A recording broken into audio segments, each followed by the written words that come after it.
Hi అండి.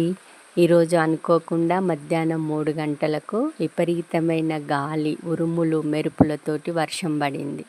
అయితే మా ఇంటి ముందు ఒక పెద్ద జామ చెట్టు ఉంది. అది గాలికి గోడ పైన పడింది. దాని వేర్లు కూడా బయటకొచ్చినాయి.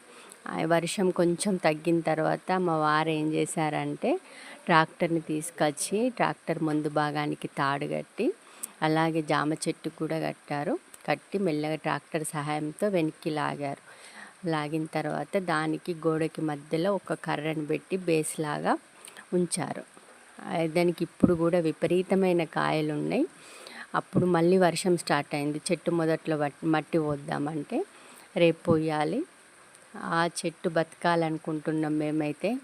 జామకాయలు భలే తీయగా ఉంటాయి. Please subscribe my channel.